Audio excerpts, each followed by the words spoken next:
Hello everyone, I am Santosh KB, Assistant Professor of Economics. In this session, I will discuss the effects of inflation on economy. ಆರ್ಥಿಕತೆಯ ಮೇಲೆ ಹಣದುಬ್ಬರಗಳು ಒಂದು ಸನ್ನಿವೇಶ ಬೀರುವಂತಹ ಪರಿಣಾಮಗಳ ಬಗ್ಗೆ ನಾನು ಚರ್ಚೆ ಮಾಡ್ತೇನೆ. ಹಣದುಬ್ಬರದ ಪರಿಣಾಮಗಳು, effects of inflation. So as far as the effects of inflation is concerned, ಹಣದುಬ್ಬರದ ಪರಿಣಾಮಕ್ಕೆ ಸಂಬಂಧಪಟ್ಟಂತೆ ಹಣದುಬ್ಬರ ಆರ್ಥಿಕತೆಯ ಮೇಲೆ ವಿವಿಧ ರೀತಿಯ ಪರಿಣಾಮವನ್ನು ಬೀರ್ತದೆ. ಸೊ ಹಣದುಬ್ಬರವು ಆರ್ಥಿಕತೆಯ ಮೇಲೆ ಯಾವ ಯಾವ ಪ್ರಭಾವವನ್ನು ಬೀರ್ತದೆ ಅನ್ನೋದು ಆಧಾರದ ಮೇಲೆ ನಾವು ಹಣದುಬ್ಬರ ಯಾವ ಯಾವ ಕ್ಷೇತ್ರದ ಮೇಲೆ ಹಣದುಬ್ಬರ ತನ್ನ ಪರಿಣಾಮವನ್ನು ಬೀರ್ತದೆ ಅಂತ ನಾವು ನೋಡೋದಾದರೆ, ಪ್ರಮುಖವಾಗಿ effects of inflation on production, effects of inflation on distribution, effects of inflation and other other scenarios of the economy. So ಹಣದುಬ್ಬರವು ಆರ್ಥಿಕತೆಯ ಮೇಲೆ ಬೀರುವಂಥ ಪ್ರಭಾವ ಅಥವಾ ಪರಿಣಾಮವನ್ನು ನಾವು ಪ್ರಮುಖವಾಗಿ ಉತ್ಪಾದನೆ ಮೇಲೆ ಬೀರುವಂತಹ ಪರಿಣಾಮಗಳು ಮತ್ತು ವಿತರಣೆಯ ಮೇಲೆ ಬೀರುವಂಥ ಪರಿಣಾಮಗಳು ಮತ್ತು ಹಣದುಬ್ಬರ ಬೀರುವ ಇತರೆ ಆರ್ಥಿಕ ಪರಿಣಾಮಗಳ ಬಗ್ಗೆ ಅಂಥೇಳಿ ನಾವು ಪ್ರಮುಖವಾಗಿ ಮೂರು ವಿಭಾಗಗಳನ್ನು ನಾವು ಹಣದುಬ್ಬರ ಆರ್ಥಿಕತೆ ಮೇಲೆ ಬೀರೋ ಪ್ರಭಾವವನ್ನು ನಾವು ದಾಖಲಿಸ್ತೀವಿ. ಅದರಲ್ಲಿ ಮೊದಲನೇದು ನಾವು ನೋಡೋದಾದರೆ effects of inflation on production. ಒಂದು ರಾಷ್ಟ್ರದ ಉತ್ಪಾದನೆಯ ಮೇಲೆ ಹಣದುಬ್ಬರ ಯಾವ ರೀತಿ ಪರಿಣಾಮವನ್ನು ಬೀರ್ತದೆ ಅಂತ. ಹಣದುಬ್ಬರ ಆರ್ಥಿಕತೆ ಮೇಲೆ ಬೀರುವ ಪ್ರಭಾವವನ್ನು ಕೇನ್ಸ್ ಅವರು ಒಂದು ವ್ಯಾಖ್ಯೆಯಲ್ಲಿ ವ್ಯಾಖ್ಯಾನಿಸ್ತಾರೆ. According to J.M. Keynes, if a mild inflation prevails in the economy, it will have favorable effects on production. On the contrary, massive increase in price and cost push factors will have negative impacts on production. So ಕೇನ್ಸ್ ಅವರ ಈ ಒಂದು ವ್ಯಾಖ್ಯೆ ಹಣದುಬ್ಬರ ಆರ್ಥಿಕತೆ ಮೇಲೆ ಯಾವ ರೀತಿ ಪ್ರಭಾವ ಬೀರ್ತದೆ ಅನ್ನೋದನ್ನು ಸಂಕ್ಷಿಪ್ತವಾಗಿ ತಿಳಿಸ್ತದೆ. ಸೊ ಕೇನ್ಸ್ ಅವರು ಏನು ಹೇಳ್ತಾರೆ ಅಂದರೆ, if A mild inflation prevails in the economy, it will have favourable effects on production. Okay, ಒಂದು ಆರ್ಥಿಕತೆಯಲ್ಲಿ ಸಣ್ಣ ಪ್ರಮಾಣದ ಸೌಮ್ಯವಾದ ಹಣದುಬ್ಬರ ಆರ್ಥಿಕತೆಯಲ್ಲಿ ಅಸ್ತಿತ್ವದಲ್ಲಿ ಇದ್ದರೆ ಅದು ಆ ರಾಷ್ಟ್ರದ ಉತ್ಪಾದನೆಗೆ ಪೂರಕವಾಗಿ ಕೆಲಸ ಮಾಡ್ತದೆ.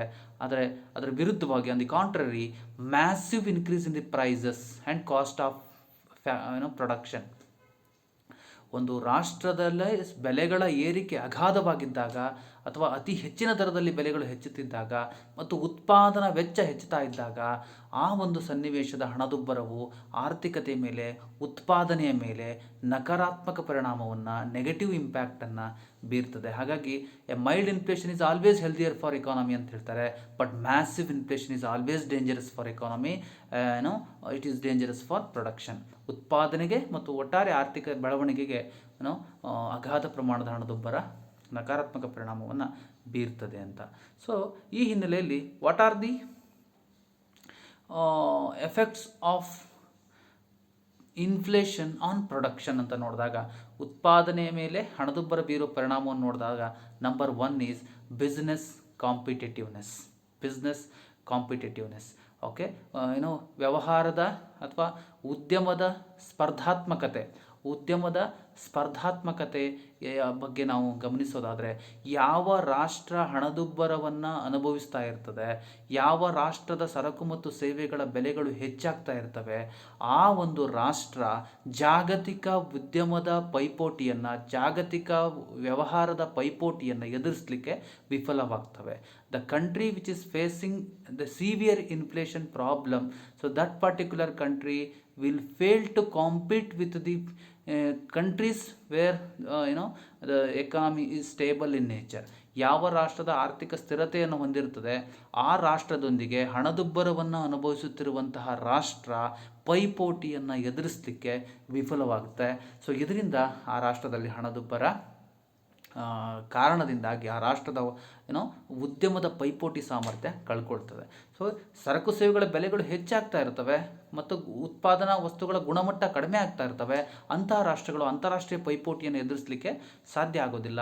ಇದರಿಂದಾಗಿ ಒಟ್ಟಾರೆ ಉತ್ಪಾದನೆ ಮೇಲೆ, ಲಾಭದ ಮೇಲೆ, ಉತ್ಪಾದಕರ ಮೇಲೆ ನಕಾರಾತ್ಮಕ ಪರಿಣಾಮ ಬೀರ್ತದೆ. This is number 1, the effect of production on business competitiveness.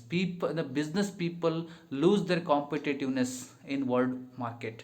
So ಜಾಗತಿಕ ಮಾರುಕಟ್ಟೆಯಲ್ಲಿ ತಮ್ಮ ಪೈಪೋಟಿ ಸಾಮರ್ಥ್ಯವನ್ನು ಕಳ್ಕೊಳ್ಬೇಕಾಗುತ್ತೆ. ಯಾಕೆ ಕಳ್ಕೊಳ್ಬೇಕಾಗುತ್ತೆ ಅಂದರೆ, because of cost push factors as well as the increase in the cost of production and increase in the price level and labor prices.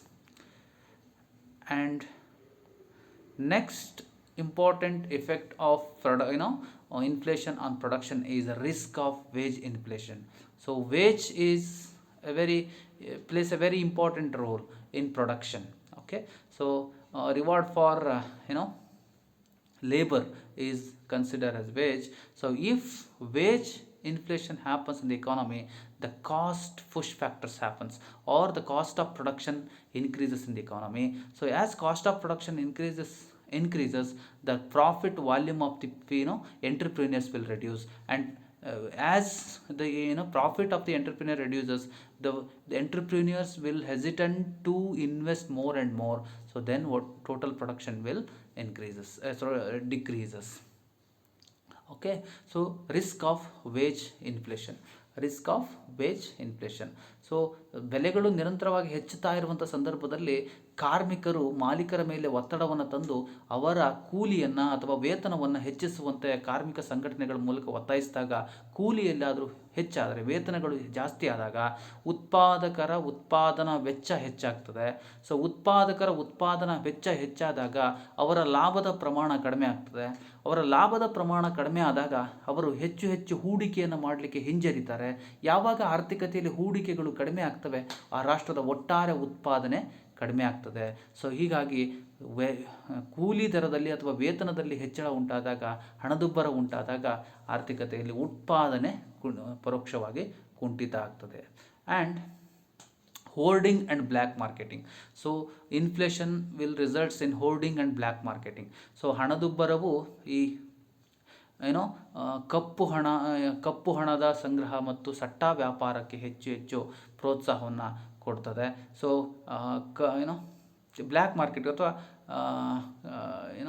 Black marketing in the sense ಕಳ್ಳ ಸಂಗ್ರಹ ಅಥವಾ ಕಾಪು ದಾಸ್ತಾನು ಅಥವಾ ಕಳ್ಳ ಸಂತೆ ಅಂತ ನಾವೇನು ಕರಿತೀವಿ, ಇದಕ್ಕೆ ಕಾರಣ ಆಗ್ತದೆ. ಸರಕು ಸೇವೆಗಳ ಬೆಲೆಗಳು ನಿರಂತರವಾಗಿ ಹೆಚ್ಚಾಗ್ತಾ ಹೋಗ್ತವೆ. ಬೆಲೆಗಳು ಹೆಚ್ಚುವಂಥ ಸನ್ನಿವೇಶವು ಉತ್ಪಾದಕರಿಗೆ ಮತ್ತು ಮಾರಾಟಗಾರರಿಗೆ ಹೆಚ್ಚು ಲಾಭ ಗಳಿಸುವ ಉದ್ದೇಶದಿಂದ ಕಳ್ಳ ದಾಸ್ತಾನನ್ನು, ಕಾಪು ದಾಸ್ತಾನವನ್ನು, ಆರ್ಟಿಫಿಷಿಯಲ್ ಸ್ಕ್ಯಾರ್ಸಿಟಿಯನ್ನು ಹೆಚ್ಚಾಗಿ ಕ್ರಿಯೇಟ್ ಮಾಡಲಿಕ್ಕೆ ಪ್ರಾರಂಭ ಮಾಡ್ತಾರೆ. ಸೊ ಈ ಆರ್ಟಿಫಿಷಿಯಲ್ ಸ್ಕ್ಯಾರ್ಸಿಟಿಯನ್ನು ಹೆಚ್ಚಾಗಿ ಅವರು ಕ್ರಿಯೇಟ್ ಮಾಡೋಕ್ಕೆ ಪ್ರಾರಂಭ ಮಾಡೋದ್ರಿಂದ ಈ ಕಾಳಸಂತೆ ಹೆಚ್ಚಾಗಿ ಸನ್ನಿವೇಶ ನಿರ್ಮಾಣ ಆಗ್ತದೆ. ಈ ಕಾಳಸಂತೆ ನಿರ್ಮಾಣ ಆಗೋದ್ರಿಂದ ಉತ್ಪಾದನೆ ಮೇಲೆ ವ್ಯತಿರಿಕ್ತ ಪರಿಣಾಮ ಉಂಟಾಗುತ್ತೆ. And then reduction in saving. As the prices of goods and services, the prices of essential goods and services increases, people, the disposable income of the people will reduce, and the ability to save more and more will reduce. Okay, then reduction in saving happens. Okay, ಯಾವಾಗ ಸರಕು ಮತ್ತು ಸೇವೆಗಳ ಬೆಲೆಗಳು ಹೆಚ್ಚಾಗ್ತಾ ಹೋಗ್ತವೆ, ಅವಾಗ ಜನರ ಉಳಿತಾಯದ ಸಾಮರ್ಥ್ಯ, ಅವರ ಆದಾಯವನ್ನೆಲ್ಲ ಅನುಭೋಗಕ್ಕೆ ಖರ್ಚು ಮಾಡಬೇಕಾಗುತ್ತೆ, ಹೆಚ್ಚು ವ್ಯಯ ಮಾಡಬೇಕಾಗುತ್ತೆ. ಅವರ ಉಳಿತಾಯದ ಸಾಮರ್ಥ್ಯ ಕಡಿಮೆ ಆಗ್ತದೆ. ಜನರ ಉಳಿತಾಯದ ಸಾಮರ್ಥ್ಯ ಕಡಿಮೆ ಆದಾಗ ಆ ರಾಷ್ಟ್ರದ ಹೂಡಿಕೆ ಕಡಿಮೆ ಆಗ್ತದೆ.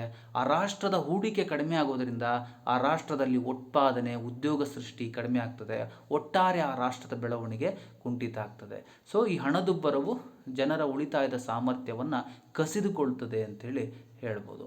And hinders inflow of foreign capital. So foreign capital plays a very crucial role in the country like India or developing country or less developed countries. Okay, because less developed countries are facing the inadequacy of capital, or they are suffering from less capital. So they are looking forward for inflow of foreign capital or capital from foreign countries. At the time of inflation, foreign investors will hesitate to invest in the country where there is massive inflation. ಎಲ್ಲಿ ಹೆಚ್ಚು ಹಣದುಬ್ಬರ ಇರ್ತದೆಯೋ ಅಲ್ಲಿ ಮುಂದುವರೆದಂತಹ ರಾಷ್ಟ್ರಗಳು, ಎಲ್ಲಿ ಹಣದುಬ್ಬರ ಇರ್ತದೆ, ಎಲ್ಲಿ ಬೆಲೆಗಳು ಹೆಚ್ಚಾಗಿರ್ತದೆ, ಎಲ್ಲಿ ಸಮಸ್ಯೆಗಳು ಜಾಸ್ತಿ ಇರ್ತದೆ, ಎಲ್ಲಿ ಮೂಲಸೌಕರ್ಯಗಳು ಇರಲ್ಲ, ಅಂತಹ ರಾಷ್ಟ್ರಗಳಲ್ಲಿ ಹೆಚ್ಚು ಹೆಚ್ಚು ವಿದೇಶಿ ಬಂಡವಾಳವನ್ನು ಹೂಡಲಿಕ್ಕೆ ಹಿಂಜರಿತಾರೆ. ಸೊ ಇದರಿಂದ ಏನಾಗುತ್ತೆ, ವಿದೇಶಿ ಬಂಡವಾಳದ ಹರಿವು ಯಾವ ರಾಷ್ಟ್ರ ಹಣದುಬ್ಬರವನ್ನು ಅನುಭವಿಸ್ತಾ ಇರ್ತದೆ, ಯಾವ ರಾಷ್ಟ್ರ ಬಂಡವಾಳದ ಕೊರತೆಯನ್ನು ಅನುಭವಿಸ್ತಾ ಇರ್ತದೆ, ಆ ರಾಷ್ಟ್ರಕ್ಕೆ ಹೆಚ್ಚು ವಿದೇಶಿ ಬಂಡವಾಳದ ಹರಿವು ನಿಂತು ಹೋಗುತ್ತೆ, ಅಥವಾ ವಿದೇಶಿ ಬಂಡವಾಳದ ಒಳಹರಿವಿಗೆ ಪ್ರಚೋದನೆ ಸಿಗೋದಿಲ್ಲ. ಆ ಸನ್ನಿವೇಶದಿಂದ ಏನಾಗುತ್ತೆ, ಒಟ್ಟಾರೆ ಆ ರಾಷ್ಟ್ರದ ಹೂಡಿಕೆ ಕಡಿಮೆ ಆಗಿ ಆ ರಾಷ್ಟ್ರದ ಉತ್ಪಾದನೆ ಮತ್ತು ಉತ್ಪಾದಕತೆ ಕಡಿಮೆ ಆಗುತ್ತೆ. ಇದರಿಂದ ಒಟ್ಟಾರೆ ಆ ರಾಷ್ಟ್ರದ ಉತ್ಪಾದನೆ ಮೇಲೆ ನಕಾರಾತ್ಮಕ ಪರಿಣಾಮ ಉಂಟಾಗುತ್ತೆ. ಆ್ಯಂಡ್ ಸೊ ಇದು ಏನು, it is sellers market. So ಯಾಕೆ ಇದು ಸೆಲ್ಲರ್ಸ್ ಮಾರ್ಕೆಟ್ ಅಂತಂದರೆ, ಹಣದುಬ್ಬರ ಅನುಭವಿಸುತ್ತಿರುವಂತಹ ಮಾರುಕಟ್ಟೆ ಇದು ಮಾರುವವರ ಮಾರುಕಟ್ಟೆಯಾಗಿ ಪರಿಣಾಮ ಆಗ್ತದೆ. ಸರಕು ಮತ್ತು ಸೇವೆಗಳ ಬೆಲೆಗಳು ನಿರಂತರವಾಗಿ ದಿನದಿಂದ ದಿನಕ್ಕೆ ಹೆಚ್ಚಾಗ್ತಾ ಹೋಗೋದ್ರಿಂದ ಇದು ಮಾರಾಟಗಾರರಿಗೆ ಹೆಚ್ಚು ಆದಾಯವನ್ನು ತಂದುಕೊಡುವಂತಹ ಮಾರುಕಟ್ಟೆ ಆಗುತ್ತದೆ, ಅಥವಾ ಮಾರಾಟಗಾರರಿಗೆ ಹೆಚ್ಚು ಲಾಭವನ್ನು ತಂದುಕೊಡೋದಕ್ಕೆ ಸಾಧ್ಯ ಆಗ್ತದೆ. ಇದು ಮಾರುವವರ ಮಾರುಕಟ್ಟೆಯಾಗಿ ಪರಿಣಾಮ ಆಗುತ್ತೆ ಅನ್ನೋದನ್ನು ನಾವು ಗಮನಿಸ್ಬೋದು. And induces speculation. Okay, inflation induces speculation. So ಯಾವಾಗ ರಾಷ್ಟ್ರದಲ್ಲಿ ಸರಕು ಮತ್ತು ಸೇವೆಗಳ ಬೆಲೆಗಳು ಹೆಚ್ಚಾಗ್ತಾ ಹೋಗ್ತವೆ, it induces speculation. Okay, so ಇದು ಸಟ್ಟಾ ವ್ಯಾಪಾರಕ್ಕೆ ಪ್ರಚೋದನೆಯನ್ನು ಕೊಡ್ತದೆ. ಸಟ್ಟಾ ವ್ಯಾಪಾರ ಅಂತಂದ್ರೆ ಏನು, ಬೆಲೆಗಳು ಕಡಿಮೆ ಇದ್ದಾಗ ಕೊಂಡು ಬೆಲೆಗಳು ಹೆಚ್ಚಾದಾಗ ಮಾರುವಂತಹ ಒಂದು ಪ್ರವೃತ್ತಿಯನ್ನು ನಾವು ಸಟ್ಟಾ ವ್ಯಾಪಾರ ಅಂತೇಳಿ ಕರಿತೀವಿ. ಅದು ಕಮೋಡಿಟಿ ಮಾರ್ಕೆಟ್ ಆಗಿರ್ಬೋದು, ಅಥವಾ ಕ್ಯಾಪಿಟಲ್ ಮಾರ್ಕೆಟ್ ಆಗಿರ್ಬೋದು, ಅಥವಾ ಮನಿ ಮಾರ್ಕೆಟ್ ಆಗಿರ್ಬೋದು. ಸೊ ಅವಾಗ ಏನಾಗುತ್ತೆ, ಸರಕುಗಳನ್ನು ಬೆಲೆಗಳು ಕಡಿಮೆ ಇದ್ದಂಥ ಸಂದರ್ಭದಲ್ಲಿ ಸಂಗ್ರಹಿಸಿ ಬೆಲೆಗಳು ಹೆಚ್ಚಾದಾಗ ಮಾರುವಂಥ ಪ್ರವೃತ್ತಿ ಇರ್ಬೋದು, ಅಥವಾ ಬಂಡವಾಳವನ್ನು ಕೂಡ ಬೆಲೆಗಳು ಹೆಚ್ಚಾದಾಗ ಮಾರಾಟ ಮಾಡೋದಿರ್ಬೋದು. ಸೊ ಇದು ಸಟ್ಟಾ ವ್ಯಾಪಾರಕ್ಕೆ ಹೆಚ್ಚು ಪ್ರಚೋದನೆಯನ್ನು, ಬೆಲೆಗಳು ದಿನದಿಂದ ದಿನಕ್ಕೆ ಹೆಚ್ಚುತ್ತಿರುವಂಥ ಸನ್ನಿವೇಶವು ಸಟ್ಟಾ ವ್ಯಾಪಾರಕ್ಕೆ ಹೆಚ್ಚು ಪ್ರಚೋದನೆಯನ್ನು ಕೊಡುವಂಥ ಸಂದರ್ಭ ಹೆಚ್ಚಾಗಿರ್ತದೆ. ಆ್ಯಂಡ್ ಈ ಎಲ್ಲ ಸಂಗತಿಗಳನ್ನು ನಾವು ಹಣದುಬ್ಬರ ಉತ್ಪಾದನೆ ಮೇಲೆ ಬೀರುವ ಪರಿಣಾಮ, ಸೊ ಹಣದುಬ್ಬರದಿಂದಾಗಿ ಉತ್ಪಾದನೆ ಯಾವ ರೀತಿ ಪರಿಣಾಮ ಬೀರುತ್ತೆ ಅನ್ನೋದ್ರ ಬಗ್ಗೆ ಚರ್ಚೆ ಮಾಡಿದ್ವಿ. And the second important effect of inflation is on distribution. ಹಣದುಬ್ಬರವು ಪ್ರಮುಖವಾಗಿ ಉತ್ಪಾದನೆ ಮೇಲೆ ಅಷ್ಟೇ ಪರಿಣಾಮ ಬೀರೋದಿಲ್ಲ, ಅದು ಆ ರಾಷ್ಟ್ರದ ವಿತರಣೆಯ ಮೇಲೂ ಕೂಡ ಪರಿಣಾಮವನ್ನು ಬೀರ್ತದೆ. ಸೊ ಅದರಲ್ಲಿ ನಂಬರ್ 1 ಈಸ್ ಇನ್ಕಮ್ ರೀಡಿಸ್ಟ್ರಿಬ್ಯೂಷನ್, ಆದಾಯದ ಮರುಹಂಚಿಕೆ, ಆದಾಯದ ವಿತರಣೆ ಅಥವಾ ಆದಾಯದ ಮರುಹಂಚಿಕೆ. ಹಣದುಬ್ಬರವು ಬಡವ ಮತ್ತು ಶ್ರೀಮಂತರ ನಡುವಿನ ಅಂತರವನ್ನು ಹೆಚ್ಚು ಮಾಡ್ತದೆ. ಬಡವ ಬಡವನಾಗೇ ಉಳಿತಾನೆ, ಶ್ರೀಮಂತನಾಗ್ತಾನೆ ಹೋಗ್ತಾನೆ. ಸೊ ಬಡವ ತಾನು ದುಡಿದ ಹಣದಿಂದ ಆ ಕನಿಷ್ಠ ಅವಶ್ಯಕತೆಗಳನ್ನು ಈಡೇರಿಸಿಕೊಳ್ಳಲಿಕ್ಕೆ ವಿಫಲನಾಗ್ತಾನೆ, ಆದರೆ ಶ್ರೀಮಂತ ಹೆಚ್ಚು ಆದಾಯವನ್ನು ಗಳಿಸ್ಕೊಂಡು ಹೆಚ್ಚು ಆದಾಯವನ್ನು ಗಳಿಸ್ಕೊಂಡು ಮತ್ತು ಶ್ರೀಮಂತನಾಗ್ತಾ ಹೋಗಲಿಕ್ಕೆ ಪ್ರಾರಂಭ ಆಗ್ತಾನೆ. ಸೊ ಬಡವರ ಉಳಿತಾಯದ ಸಾಮರ್ಥ್ಯ ಕಡಿಮೆ ಆಗ್ತದೆ, ಒಟ್ಟಾರೆ ಅವರ ಬದುಕು ದುಸ್ಥಿತಿಗೆ ತಲುಪುವಂಥ ಸನ್ನಿವೇಶ ಆಗ್ತದೆ. ಇಲ್ಲಿ ಆದಾಯದ ವಿತರಣೆ ಅಸಮರ್ಪಕವಾಗಿ ವಿತರಣೆ ಆಗೋ ಸಂದರ್ಭ ಹೆಚ್ಚಾಗಿರ್ತದೆ. And second important aspect is that is on debtors and creditors. Okay, debtors and creditors. So ಹಣದುಬ್ಬರ ಇದ್ದಂತಹ ಸಂದರ್ಭದಲ್ಲಿ ಡೆಬಿಟರ್ಸ್ ಆ್ಯಂಡ್ ಕ್ರೆಡಿಟರ್ಸ್, ಸಾಲಗಾರ ಮತ್ತು ಸಾಲಿಗ. ಸೊ ಹಣದುಬ್ಬರ ಸಾಲಗಾರ ಅಂದರೆ ಯಾರು, ಸಾಲಿಗ ಅಂದರೆ ಯಾರು? ಸಾಲಗಾರ ಅಂದರೆ ಸಾಲವನ್ನು ಪಡೆದವನು, ಸಾಲಿಗ ಅಂದರೆ ಸಾಲವನ್ನು ನೀಡಿದವನು. So debtors and creditors. ಹಣದುಬ್ಬರದ ಸಂದರ್ಭದಲ್ಲಿ ಈ ಸಾಲಗಾರ ಮತ್ತು ಸಾಲಿಗ, ಸಾಲ ನೀಡಿದವನು ಮತ್ತು ಸಾಲ ಪಡೆದವನು.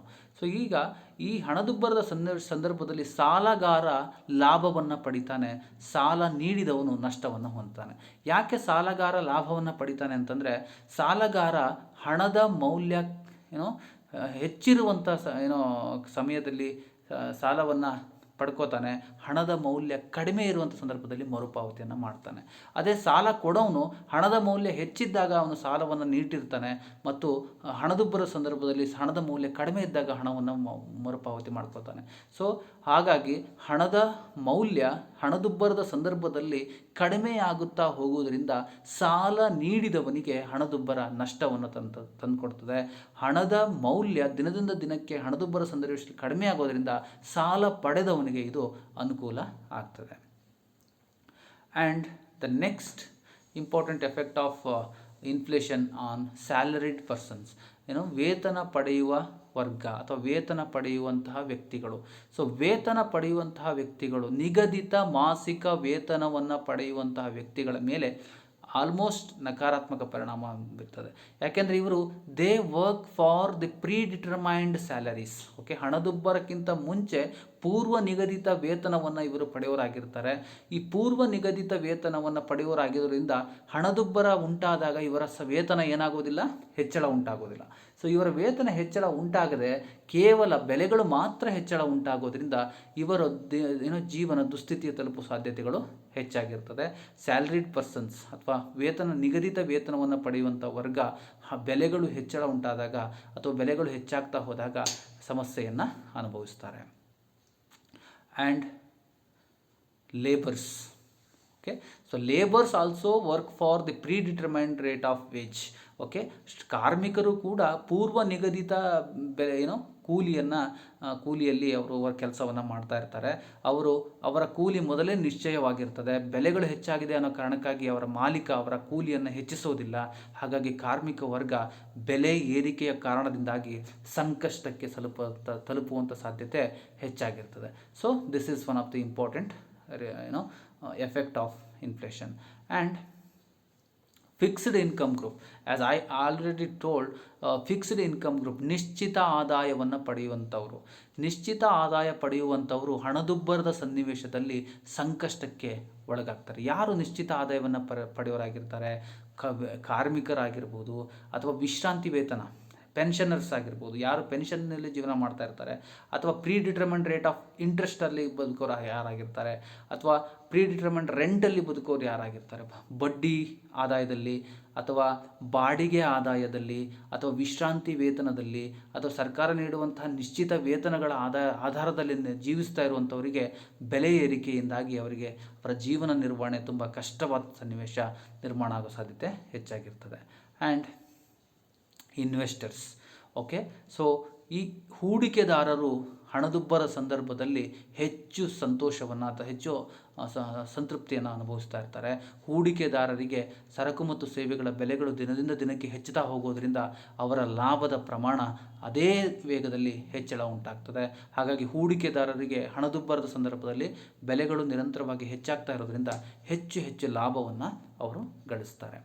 And business community.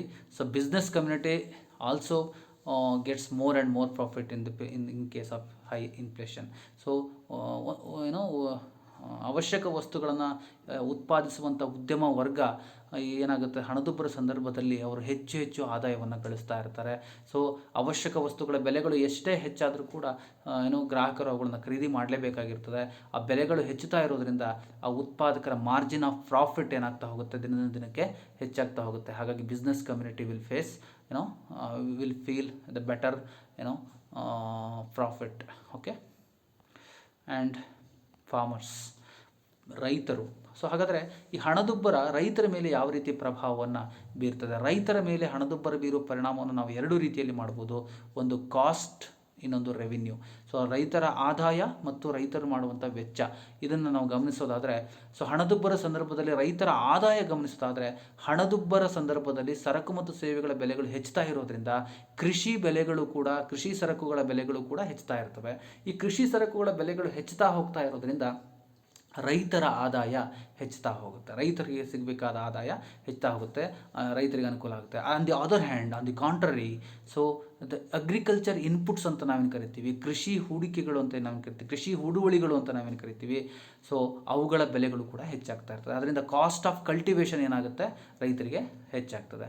ಸೊ ರೈತರಿಗೆ ರಸಗೊಬ್ಬರಗಳು, ಬಿತ್ತನೆ ಬೀಜಗಳು, ಕ್ರಿಮಿನಾಶಕಗಳು, ಕೀಟನಾಶಕಗಳು, ಯಂತ್ರೋಪಕರಣಗಳು, diesel, petrol, so labour cost, ಇವೆಲ್ಲ ಕೂಡ ಹಣದುಬ್ಬರ ಸಂದರ್ಭದಲ್ಲಿ ಹೆಚ್ಚುತ್ತಾ ಹೋಗೋದ್ರಿಂದ ಅವರಿಗೆ ಬೆಲೆಗಳು, ಅವರು ಉತ್ಪಾದಿಸಿದ ವಸ್ತುಗಳ ಬೆಲೆಗಳು ಯಾವ ರೀತಿ ಹೆಚ್ಚಾಗ್ತಾ ಹೋಗ್ತಾ ಇರುತ್ತೋ ಅದೇ ರೀತಿ ಅವರು ಉತ್ಪಾದನೆಗೆ ಅಥವಾ ಕೃಷಿ ಚಟುವಟಿಕೆಗಳಿಗೆ ಮಾಡಬೇಕಾದ ವೆಚ್ಚದ ಪ್ರಮಾಣ ಕೂಡ ಹೆಚ್ಚಾಗ್ತಾ ಹೋಗುತ್ತೆ. ಹಾಗಾಗಿ ರೈತರಿಗೆ ಹಣದುಬ್ಬರ ಸಂದರ್ಭದಲ್ಲಿ ಅನುಕೂಲಕ್ಕಿಂತ ಅನಾನುಕೂಲವೂ ಜಾಸ್ತಿ ಆಗೋ ಸಂದರ್ಭಗಳು ಹೆಚ್ಚಾಗಿ ಇರ್ತವೆ. And other effects of inflation. ಹಣದುಬ್ಬರ ಆರ್ಥಿಕತೆ ಮೇಲೆ ಉತ್ಪಾದನೆ ಮೇಲೆ ಮತ್ತು ವಿತರಣೆ ಮೇಲೆ ಅಲ್ಲದೆ ಇತರೆ ಹಲವಾರು ಪರಿಣಾಮವನ್ನು ಬೀರ್ತಾ ಇರ್ತದೆ. ಹಾಗಾದರೆ ಅವು ಯಾವ ಪರಿಣಾಮವನ್ನು ಆರ್ಥಿಕತೆ ಮೇಲೆ ಬೀರುತ್ತೆ ಅನ್ನೋದನ್ನು ನಾವು ಈಗ ಚರ್ಚೆ ಮಾಡೋಣ. So the number 1 is it lovers exports. Inflation lowers exports. Okay, exports means the sale of commodities and services from one particular country to rest of the world countries. Exports ಅಂತಂದ್ರೆ ಏನು, ಒಂದು ನಿರ್ದಿಷ್ಟ ರಾಷ್ಟ್ರ ತಾನು ಉತ್ಪಾದಿಸಿದಂಥ ಸರಕು ಮತ್ತು ಸೇವೆಗಳನ್ನು ಬೇರೆ ರಾಷ್ಟ್ರಗಳಿಗೆ ಮಾರಾಟ ಮಾಡೋದನ್ನು ನಾವು ರಫ್ತುಗಳು ಅಂತ ಕರಿತೀವಿ. ಸೊ ಹಣದುಬ್ಬರ ಇದ್ದಂತಹ ಸಂದರ್ಭದಲ್ಲಿ ಆ ಆರ್ಥಿಕತೆಯಲ್ಲಿ ಸಮಗ್ರ ಬೇಡಿಕೆ ಹೆಚ್ಚಳವಾಗಿರ್ತದೆ, ಸಮಗ್ರ ಪೂರೈಕೆ ಕಡಿಮೆ ಇರ್ತದೆ, ಅಥವಾ ಉತ್ಪಾದನೆ ಕಡಿಮೆ ಇರ್ತದೆ, ಬೇಡಿಕೆ ಹೆಚ್ಚಿರ್ತದೆ. ಸೊ ಆಂತರಿಕ ಬೇಡಿಕೆಯನ್ನು ಪೂರೈಸಲಿಕ್ಕೆ ಉತ್ಪಾದನೆ ವಿಫಲವಾಗಿರ್ತದೆ. ಹಾಗಾಗಿ ಅಂತಾರಾಷ್ಟ್ರೀಯ ಮಾರುಕಟ್ಟೆಯಲ್ಲಿ ಸರಕುಗಳನ್ನು ಉತ್ಪಾದನೆ ಮಾರಾಟ ಮಾಡೋದಕ್ಕೆ ಬೇಕಾದಷ್ಟು ಉತ್ಪಾದನೆ ಅಂತಹ ಸನ್ನಿವೇಶದಲ್ಲಿ ಆಗಿರೋದಿಲ್ಲ. ಹಾಗಾಗಿ ಹಣದುಬ್ಬರವನ್ನು ಅನುಭವಿಸುತ್ತಿರುವಂಥ ರಾಷ್ಟ್ರದ ಒಟ್ಟಾರೆ ರಫ್ತು ಕಡಿಮೆ ಆಗ್ತದೆ. ಹಣದುಬ್ಬರದ ಸಂದರ್ಭದಲ್ಲಿ ಒಟ್ಟಾರೆ ಉತ್ಪಾದನೆ ಪ್ರಮಾಣ ಕಡಿಮೆ ಇರೋದ್ರಿಂದ ರಫ್ತಿನ ಪ್ರಮಾಣ ಕಡಿಮೆ ಆಗ್ತದೆ. And effects on economic growth, ಆರ್ಥಿಕ ಬೆಳವಣಿಗೆಯ ಮೇಲೆ ಹಣದುಬ್ಬರದ ಪರಿಣಾಮ. ಸೊ ಹಣದುಬ್ಬರವು ಆರ್ಥಿಕತೆ ಬೆಳವಣಿಗೆ ಮೇಲೆ ಪೂರಕವಾಗಿಯೂ ಇರಬಹುದು, ಮಾರಕವಾಗಿಯೂ ಇರಬಹುದು. ಸರಕು ಮತ್ತು ಸೇವೆಗಳ ಬೆಲೆಗಳು ಹೆಚ್ಚುತ್ತಾ ಹೋಗೋದ್ರಿಂದ ಗ್ರಾಹಕರು ಸರಕು ಮತ್ತು ಸೇವೆಗಳಿಗೆ ಹೆಚ್ಚು ಬೆಲೆಯನ್ನು ಕೊಟ್ಟು ಖರೀದಿ ಮಾಡಬೇಕಾಗಿರೋದ್ರಿಂದ ಸರ್ಕಾರಕ್ಕೆ ಹೆಚ್ಚು ಹೆಚ್ಚು ಆದಾಯ ಬರ್ತದೆ. ಸರ್ಕಾರಕ್ಕೆ ತೆರಿಗೆ ರೂಪದಲ್ಲಿ ಆದಾಯ ಹೆಚ್ಚೆಚ್ಚಾಗಿ ಬರ್ತದೆ. ಸರ್ಕಾರಕ್ಕೆ ಆದಾಯ ಹೆಚ್ಚಾಗಿ ಬರೋದ್ರಿಂದ ಹೆಚ್ಚೆಚ್ಚು ಕಲ್ಯಾಣ ಕಾರ್ಯಕ್ರಮಗಳನ್ನು, ಹೆಚ್ಚೆಚ್ಚು ಅಭಿವೃದ್ಧಿ ಕಾರ್ಯಕ್ರಮಗಳನ್ನು ಆರ್ಥಿಕತೆಯಲ್ಲಿ ಮಾಡ್ಬೋದು. ಅದೇ ರೀತಿ ಹಣದುಬ್ಬರ ಇದ್ದಂಥ ಸಂದರ್ಭದಲ್ಲಿ ಜನಸಾಮಾನ್ಯರ ಬದುಕು ಶೋಚನೀಯ ಸ್ಥಿತಿಗೆ ತಲುಪ್ತದೆ. ಹಾಗಾಗಿ ಸರ್ಕಾರ ಜನಸಾಮಾನ್ಯರನ್ನು ಸಂರಕ್ಷಿಸುವ ಉದ್ದೇಶದಿಂದ ಹಲವಾರು ರೀತಿಯ ವೆಚ್ಚಗಳನ್ನು ಮಾಡಬೇಕಾಗ್ತದೆ. ಹಾಗಾಗಿ ಹಣದುಬ್ಬರದ ಸಂದರ್ಭದಲ್ಲಿ ಆರ್ಥಿಕ ಬೆಳವಣಿಗೆ ಪೂರಕವಾಗಿರ್ತದೆ. ಕೇನ್ಸ್ ಅವರು ಹೇಳ್ದಂಗೆ the mild inflation is healthier for economy. So ಯಾವಾಗ ಆರ್ಥಿಕ ಬೆಳವಣಿಗೆ ಸಾಧಿಸ್ಲಿಕ್ಕೆ ಸಾಧ್ಯ ಹಣದುಬ್ಬರದಿಂದ ಅಂತಂದರೆ ಯಾವಾಗ ಆರ್ಥಿಕತೆಯಲ್ಲಿ ಕಡಿಮೆ ದರದ ಹಣದುಬ್ಬರ ಅಸ್ತಿತ್ವದಲ್ಲಿ ಇರ್ತದೆ. ಯಾವಾಗ ಆರ್ಥಿಕತೆಯಲ್ಲಿ ಹಣದುಬ್ಬರದ ಪ್ರಮಾಣ ಕಡಿಮೆ ಇರ್ತದೆ ಆವಾಗ ಆರ್ಥಿಕತೆ ಬೆಳವಣಿಗೆ ಪೂರಕವಾಗಿರ್ತದೆ. If inflation rises or the price rise happens in a galloping manner or the hyper manner.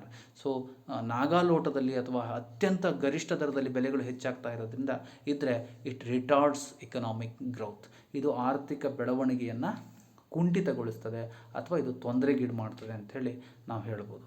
And effects on balance of payment. So as I told earlier, so what is balance of payment? The balance of payment is a systematic record of all economic transactions of a country with the rest of the world countries during a year. ಒಂದು ವರ್ಷದಲ್ಲಿ ಒಂದು ರಾಷ್ಟ್ರ ಬೇರೆ ಬೇರೆ ರಾಷ್ಟ್ರಗಳೊಂದಿಗೆ ಮಾಡಿದ ಆರ್ಥಿಕ ವ್ಯವಹಾರಗಳನ್ನು ತೋರಿಸುವಂಥ ಒಂದು ಪಟ್ಟಿಗೆ ನಾವು ಪಾವತಿ ಶಿಲ್ಕು ಅಂತೇಳಿ ಕರಿತೀವಿ. ಈ ಪಾವತಿ ಶಿಲ್ಕು ಯಾವ ರೀತಿ ಪರಿಣಾಮ ಉಂಟಾಗ್ತದೆ ಅಂದರೆ ಹಣದುಬ್ಬರ ಇದ್ದಂತಹ ಸಂದರ್ಭದಲ್ಲಿ ಆ ರಾಷ್ಟ್ರದ ರಫ್ತಿನ ಪ್ರಮಾಣ ಕಡಿಮೆ ಆಗ್ತದೆ. ಬೇರೆ ರಾಷ್ಟ್ರಗಳಿಗೆ ಮಾಡಬೇಕಾದ ರಫ್ತುಗಳು ಕಡಿಮೆ ಆಗ್ತವೆ. ಬೇರೆ ರಾಷ್ಟ್ರದಿಂದ ಖರೀದಿ ಮಾಡುವ ಪ್ರಮಾಣ ಜಾಸ್ತಿ ಆಗ್ತದೆ ಅಥವಾ ಆಮದುಗಳು ಹೆಚ್ಚಾಗ್ತವೆ. ರಫ್ತುಗಳು ಕಡಿಮೆಯಾಗಿ ಆಮದುಗಳು ಹೆಚ್ಚಾಗೋದ್ರಿಂದ it will results in adverse balance of payment or unfavourable balance of payment. So ಒಂದು ರಾಷ್ಟ್ರ ಹಣದುಬ್ಬರ ಎದುರಿಸುವ ಸಂದರ್ಭದಲ್ಲಿ ಆಮದುಗಳು ಹೆಚ್ಚಾಗಿ ರಫ್ತುಗಳು ಕಡಿಮೆ ಆಗೋದ್ರಿಂದ ಇದು ಆ ರಾಷ್ಟ್ರ ಪಾವತಿ ಶಿಲ್ಕಿನ ಕೊರತೆಯನ್ನು, ಅಸಮತೋಲನ ಪಾವತಿ ಶಿಲ್ಕನ್ನು ಅನುಭವಿಸಬೇಕಾಗುತ್ತೆ. And effects on exchange rate, ವಿನಿಮಯ ದರದ ಮೇಲೆ ಹಣದುಬ್ಬರದ ಪರಿಣಾಮ. If inflation in India rises faster than our international competitors then Indian goods will become relatively uncompetitive leading to lower demand for Indian goods and rupee. This will cause depreciation in the exchange rate. So ಉದಾಹರಣೆಗೆ ಭಾರತದಲ್ಲಿ ಹಣದುಬ್ಬರ ನಿರಂತರವಾಗಿ ಏರ್ತಾ ಇದ್ದರೆ Indian commodities will be incompetitive in international market. Okay, or it is uncompetitive in international, relatively uncompetitive. The Indian commodities will fail to compete with the commodities of stable countries, ಸ್ಥಿರ ಆರ್ಥಿಕತೆಯನ್ನು ಹೊಂದಿರುವಂಥ ರಾಷ್ಟ್ರದ ಸರಕುಗಳೊಂದಿಗೆ ಭಾರತದ ಸರಕುಗಳು ಪೈಪೋಟಿಯನ್ನು ಎದುರಿಸಲಿಕ್ಕೆ ವಿಫಲವಾಗ್ತವೆ. ಯಾಕೆ ಅಂತಂದರೆ ಭಾರತದಲ್ಲಿ ಹಣದುಬ್ಬರ ಇರ್ತದೆ, ಬೆಲೆಗಳು ಹೆಚ್ಚಾಗಿರ್ತವೆ, ಉತ್ಪಾದನಾ ವಸ್ತುಗಳ ಗುಣಮಟ್ಟ ಕಡಿಮೆ ಇರ್ತದೆ. ಇಂತಹ ಹೆಚ್ಚಿದ ಬೆಲೆ ಮತ್ತು ಗುಣಮಟ್ಟ ಕಡಿಮೆ ಇರುವಂಥ ಸರಕುಗಳನ್ನು ವಿದೇಶಿ ಅಂತಾರಾಷ್ಟ್ರೀಯ ಮಾರುಕಟ್ಟೆಯಲ್ಲಿ ಅವು ಪೈಪೋಟಿಯನ್ನು ಎದುರಿಸಲಿಕ್ಕೆ ವಿಫಲ ಆಗ್ತವೆ. It leading to lower demand for Indian goods and rupee. ಇದರ ಪರಿಣಾಮ ಏನಾಗ್ತದೆ ಅಂದರೆ ಭಾರತದ ಸರಕುಗಳಿಗೆ ಬೇಡಿಕೆ ಕಡಿಮೆ ಆಗ್ತದೆ ಮತ್ತು ಭಾರತದ ರೂಪಾಯಿಗೆ ಬೇಡಿಕೆ ಕೂಡ ಕಡಿಮೆ ಆಗ್ತದೆ. ಭಾರತದ ಸರಕುಗಳಿಗೆ ಬೇಡಿಕೆ ಕಡಿಮೆ ಆಗೋದ್ರಿಂದ ಭಾರತದ ರೂಪಾಯಿಯ ಬೇಡಿಕೆಯೂ ಕಡಿಮೆ ಆಗೋದ್ರಿಂದ this will cause a depreciation in exchange rate. So ಭಾರತದ ವಿನಿಮಯ ದರ ಅಥವಾ ವಿನಿಮಯ ಮೌಲ್ಯದಲ್ಲಿ ಏನಾಗ್ತಾ ಹೋಗುತ್ತೆ, ಕಡಿಮೆ ಆಗ್ತದೆ. ಭಾರತ ವಿದೇಶಿ ಹಣದೊಂದಿಗೆ ಹೋಲಿಸಿದಾಗ ಭಾರತದ ರೂಪಾಯಿ ತನ್ನ ಮೌಲ್ಯವನ್ನು ಕಳೆದುಕೊಳ್ತದೆ. ಯಾಕೆ ಅಂದರೆ ಭಾರತದ ರೂಪಾಯಿಗಿರುವಂತಹ ಬೇಡಿಕೆ ಕಡಿಮೆ ಆಗ್ತದೆ. ಭಾರತದ ರೂಪಾಯಿಗೆ ಯಾಕೆ ಬೇಡಿಕೆ ಕಡಿಮೆ ಆಗ್ತದೆ ಅಂದರೆ ಭಾರತದ ಸರಕುಗಳಿಗೆ ಬೇಡಿಕೆ ಕಡಿಮೆ ಆಗ್ತದೆ. ಭಾರತದ ಸರಕುಗಳಿಗೆ ಬೇಡಿಕೆ ಯಾಕೆ ಕಡಿಮೆ ಆಗ್ತದೆ ಅಂದರೆ ಭಾರತದ ಸರಕುಗಳಿಗೆ ಬೆಲೆಗಳು ಹೆಚ್ಚುತ್ತಾ ಇರ್ತವೆ, ಗುಣಮಟ್ಟ ಕಡಿಮೆ ಆಗ್ತದೆ. And on government. ಸೊ ಹಣದುಬ್ಬರ ಸರ್ಕಾರದ ಮೇಲೂ ಕೂಡ ಪ್ರಭಾವ ಬೀರ್ತದೆ. ಹಣದುಬ್ಬರ ಬೆಲೆಗಳು ಹೆಚ್ಚುತ್ತಾ ಹಣದುಬ್ಬರ ಇದ್ದಂಥ ಸಂದರ್ಭದಲ್ಲಿ ಸರ್ಕಾರಗಳಿಗೆ ತೆರಿಗೆ ರೂಪದಲ್ಲಿ ಹೆಚ್ಚು ಹೆಚ್ಚು ಹಣ ಸರ್ಕಾರಕ್ಕೆ ಬರ್ತದೆ ಮತ್ತು ಸರ್ಕಾರ ಆದಾಯ ಸಂಗ್ರಹದಷ್ಟೇ ಅಲ್ಲ, ಹೆಚ್ಚು ಹೆಚ್ಚು ವೆಚ್ಚಗಳನ್ನು ಕೂಡ ಸರ್ಕಾರಗಳು ಮಾಡಬೇಕಾಗ್ತದೆ. ಜನಸಾಮಾನ್ಯರು ಪ್ರತಿಭಟಿಸಲಿಕ್ಕೆ ಪ್ರಾರಂಭಿಸ್ತಾರೆ, ಅವರುಗಳನ್ನೆಲ್ಲ ಫೇಸ್ ಮಾಡುವಂಥ ಸನ್ನಿವೇಶ ಸರ್ಕಾರಕ್ಕೆ ನಿರ್ಮಾಣ ಆಗ್ತದೆ. ಸೊ ಸರ್ಕಾರಕ್ಕೆ ಆದಾಯ ವೃದ್ಧಿ ಆಗ್ತದೆ ಮತ್ತು ವೆಚ್ಚವು ಹೆಚ್ಚಾಗ್ತದೆ ಅಂತ ಹೇಳ್ಬೋದು. And social effects. Okay, so social effects ಆರ್ಥಿಕತೆ ಮೇಲೆ ಸಾಮಾಜಿಕ ಪರಿಣಾಮವನ್ನು ಕೂಡ ಹಣದುಬ್ಬರ ಬೀರ್ತದೆ. ಸೊ ಹಣದುಬ್ಬರ ಅನ್ನುವಂಥ ಒಂದು ಸನ್ನಿವೇಶ ಸಾಮಾಜಿಕವಾಗಿ ಕೂಡ ಬಡವ ಮತ್ತು ಶ್ರೀಮಂತರ ನಡುವಿನ ಅಂತರವನ್ನು ಹೆಚ್ಚಿಸ್ತಾ ಹೋಗ್ತದೆ. ಬಡವನಾಗೇ ಉಳಿತಾನೆ, ಶ್ರೀಮಂತನಾಗ್ತಾನೆ ಹೋಗ್ತಾನೆ. ಕಳ್ಳತನ ಹೆಚ್ಚಾಗ್ತಾ ಹೋಗ್ಬೋದು, ದರೋಡೆ ಹೆಚ್ಚಾಗ್ತಾ ಹೋಗ್ಬೋದು, ಸುಲಿಗೆ ಹೆಚ್ಚಾಗ್ತಾ ಹೋಗ್ಬೋದು. ಬೆಲೆಗಳು ನಿರಂತರವಾಗಿ ಹೆಚ್ಚಾಗ್ತದೆ ಅಂದರೆ ದುಡಿಯುವ ವರ್ಗ ಉತ್ಸಾಹವನ್ನು ಕಳ್ಕೊಳ್ಳುವಂಥ ಸಾಧ್ಯತೆಗಳು ಹೆಚ್ಚಾಗ್ತಾ ಇದೆ. ಆರ್ಥಿಕತೆಯಲ್ಲಿ ಭ್ರಷ್ಟಾಚಾರ ಪ್ರಮಾಣ ಹೆಚ್ಚಾಗೋ ಸಾಧ್ಯತೆ ಇರ್ತದೆ. ಸೊ ಸಂಘರ್ಷಗಳು, ಸಂಕಷ್ಟ ಸ್ಥಿತಿಗತಿಗಳು, ಕಳ್ಳತನ, ದರೋಡೆ, ಸುಲಿಗೆ ಅಥವಾ ಭ್ರಷ್ಟಾಚಾರ ಅಥವಾ ಗ್ಯಾಂಬ್ಲಿಂಗ್, ಜೂಜಾಟಗಳು ಕೂಡ ಹೆಚ್ಚಾಗೋ ಸಾಧ್ಯತೆಗಳು ಹೆಚ್ಚಿರ್ತವೆ. ಇದು ಸೋಷಿಯಲ್ ಇವಿಲನ್ನು ಕ್ರಿಯೇಟ್ ಮಾಡುವಂಥ ಸಾಧ್ಯತೆಗಳು ಹೆಚ್ಚಾಗಿರ್ತವೆ. ಸಾಮಾಜಿಕ ಸ್ವಾಸ್ಥ್ಯವನ್ನು ಹಾಳು ಮಾಡುವಂಥ ಸನ್ನಿವೇಶ ನಿರ್ಮಾಣ. ಯಾವಾಗ ಒಂದು ನಿಗದಿತ ಹಂತವನ್ನು ಮೀರಿ ಬೆಲೆಗಳು ಹೆಚ್ಚಾಗ್ತಾ ಇರ್ತದೆ, ಇದು ಸಮಾಜದ ಸ್ವಾಸ್ಥ್ಯವನ್ನು ಹಾಳು ಮಾಡುವಂಥ ಪ್ರಯತ್ನ ಆಗುತ್ತೆ ಅಂತೇಳಿ ಹೇಳ್ಬೋದು. And political effects. Okay, so end of the day the inflation results in political imbalances, political effects. Okay, ಸರ್ಕಾರಗಳನ್ನು ಜನರುಗಳು ಆರಿಸಿ ಕಳಿಸುವುದು ಯಾಕೆಂದರೆ ಜನರ ಕ್ಷೇಮಾಭಿವೃದ್ಧಿಗೆ, ಜನರ ಒಳಿತಿಗಾಗಿ ಅಥವಾ ಜನರನ್ನು ಸಂರಕ್ಷಿಸಿದೋದಕ್ಕೆ ಅಥವಾ ಜನರನ್ನು ಕ್ಷೇಮಾಭಿವೃದ್ಧಿಯನ್ನು ಕಾಪಾಡೋದಕ್ಕೆ. ಸೊ ಜನರು ಯಾವ ಸರ್ಕಾರ ಯಶಸ್ವಿ ಸರ್ಕಾರ ಅಂತ ಅನಿಸ್ಕೊಳ್ತದೆ ಅಂದರೆ ಯಾವ ಸರ್ಕಾರದ ಅವಧಿಯಲ್ಲಿ ಸರಕು ಮತ್ತು ಸೇವೆಗಳು, ವಿಶೇಷವಾಗಿ ಅಗತ್ಯ ಸರಕು ಮತ್ತು ಸೇವೆಗಳ ಬೆಲೆಗಳು ಸ್ಥಿರವಾಗಿರ್ತವೆ, ಆ ಸರ್ಕಾರ ಜನಪ್ರಿಯ ಸರ್ಕಾರ ಅಂತೇಳಿ ಆಗ್ತದೆ. ಅಥವಾ ಸರ್ಕಾರದಿಂದ ಜನರಿಗೆ ಸಿಗಬೇಕಾದ ಪ್ರಯೋಜನ ಹೆಚ್ಚಾಗಿರ್ತದೆ, ಅಂಥ ಸರ್ಕಾರ ಯಶಸ್ವಿ ಸರ್ಕಾರ ಆಗಿರ್ತದೆ. ಆದರೆ ಹಣದುಬ್ಬರದ ಸಂದರ್ಭದಲ್ಲಿ ಸರ್ಕಾರದಿಂದ ಜನರಿಗೆ ಸಿಗಬೇಕಾದ ಪ್ರಯೋಜನಗಳಿಗಿಂತ ಹೆಚ್ಚಾಗಿ ಸರ್ಕಾರದಿಂದ ಜನರ ಮೇಲಾಗುವಂತಹ ದುಷ್ಪರಿಣಾಮ ಹೆಚ್ಚಾಗುತ್ತೆ. ಅಥವಾ ಬೆಲೆ ಏರಿಕೆಯಂಥ ಸಂದರ್ಭದಲ್ಲಿ ಸರ್ಕಾರದ ಮೇಲೆ ಜನರು ವಿಶ್ವಾಸವನ್ನು ಕಳೆದುಕೊಳ್ತಾರೆ. ಅವಾಗ ಏನಾಗುತ್ತೆ ಅಂದರೆ ವಿರೋಧ ಪಕ್ಷಗಳು ಈ ಸೌಲಭ್ಯವನ್ನು ಪ್ರಯೋಜನ ಪಡೆದುಕೊಂಡು ಸರ್ಕಾರದ ಮೇಲೆ ಒತ್ತಡವನ್ನು ಹಾಕಿ ಸರ್ಕಾರವನ್ನು ಬೀಳಿಸುವಂಥ ಪ್ರಯತ್ನವನ್ನು ಕೂಡ ಮಾಡ್ಬೋದು. ಸರ್ಕಾರ ಜನರ ಮೇಲಿನ ವಿಶ್ವಾಸವನ್ನು ಕಳೆದುಕೊಳ್ಳುತ್ತದೆ, ಸರ್ಕಾರದ ಬದಲಾವಣೆಗಳು ಕೂಡ ಆಗ್ಬೋದು. ಹಾಗಾಗಿ ರಾಜಕೀಯವಾಗಿ ಹಣದುಬ್ಬರವು ಕೂಡ ರಾಜಕೀಯವಾಗಿ ಕೂಡ ಪರಿಣಾಮವನ್ನು ಬೀರ್ತದೆ. And the last one is the collapse of monetary system. Okay, collapse of monetary system. The country which is having a good monetary system can face any severe situation in the economy. ಯಾವ ರಾಷ್ಟ್ರ ಒಂದು ಸುಭದ್ರವಾದ ಹಣಕಾಸು ವ್ಯವಸ್ಥೆಯನ್ನು ಹೊಂದಿರ್ತದೆ, ಆ ಒಂದು ರಾಷ್ಟ್ರ ಎಂತಹ ಸನ್ನಿವೇಶವನ್ನು ಆದರೂ ಬೇಕಾದ್ರೆ ನಿರ್ಮಾಣ ಮಾಡ್ಬೋದು. ಆದರೆ ಬೆಲೆಗಳು ಒಂದು ನಿಗದಿತ ಹಂತವನ್ನು ಮೀರಿ ನಾಗಾಲೋಟದಲ್ಲಿ ಹೆಚ್ಚಳ ಆಗ್ತಾ ಇದ್ದಾಗ monetary system will fail to manage that situation. So ಆವಾಗ ಹಣಕಾಸು ವ್ಯವಸ್ಥೆ ಅಥವಾ ಹಣಕಾಸು ಪ್ರಾಧಿಕಾರ ತೀವ್ರಗತಿಯಲ್ಲಿ ನಾಗಲೋಟದ ದರದಲ್ಲಿ ಏರುತ್ತಿರುವಂಥ ಬೆಲೆಯನ್ನು ನಿಯಂತ್ರಿಸೋದಕ್ಕೆ ಹಣಕಾಸು ವ್ಯವಸ್ಥೆ ವಿಫಲವಾಗ್ತದೆ. ಆವಾಗ ಸರ್ಕಾರ ಹಣದ ಮೇಲಿನ ವಿಶ್ವಾಸವನ್ನು ಕಳೆದುಕೊಳ್ತಾರೆ, ಸರ್ಕಾರದ ಮೇಲಿನ ವಿಶ್ವಾಸವನ್ನು ಕಳೆದುಕೊಳ್ತಾರೆ, ಬ್ಯಾಂಕುಗಳ ಮೇಲಿನ ವಿಶ್ವಾಸವನ್ನು ಕಳೆದುಕೊಳ್ತಾರೆ. ಒಟ್ಟಾರೆ ಹಣಕಾಸು ವ್ಯವಸ್ಥೆ ದುಸ್ತರ ಸ್ಥಿತಿಗೆ ತಲುಪುವ ಸಾಧ್ಯತೆಗಳು ಹೆಚ್ಚಾಗಿರ್ತವೆ. ಯಾವಾಗ ಅಂತಂದರೆ ಹಣದುಬ್ಬರ ಒಂದು ನಿಗದಿತ ದರವನ್ನು ಮೀರಿ ಬೆಳೆದಾಗ. Okay, so this is about the effects of inflation on economy, on production, on distribution and other effects of inflation. As J.M. Keynes said, the mild inflation is always healthier for economy, or always healthier for production, always healthier for distribution and always healthier for overall economy. Okay, if it exceeds the optimal level, okay, it will affect production, it will affect distribution and it will affect overall economy. So this is about the effects of inflation on various aspects of the economy. So ಹಣದುಬ್ಬರ ಅನ್ನುವಂಥದ್ದು ಒಂದು ಸಣ್ಣ ಪ್ರಮಾಣದಲ್ಲಿ ಸೌಮ್ಯವಾದ ಹಣದುಬ್ಬರವು ಆರ್ಥಿಕತೆಗೆ ಪ್ರಚೋದನೆಯನ್ನು ನೀಡ್ತದೆ. ಆದರೆ ನಿರಂತರ ರಭಸವಾದ ಅಥವಾ ತೀವ್ರ ಏರಿಕೆಯ ದರದಲ್ಲಿ ನಡೀತಂಥ ಹಣದುಬ್ಬರವು ಆರ್ಥಿಕತೆಯನ್ನು ದುಸ್ಥಿತಿಗೆ ತಲುಪಿಸುವಂಥ ಸಾಧ್ಯತೆಗಳು ಹೆಚ್ಚಾಗಿರ್ತವೆ.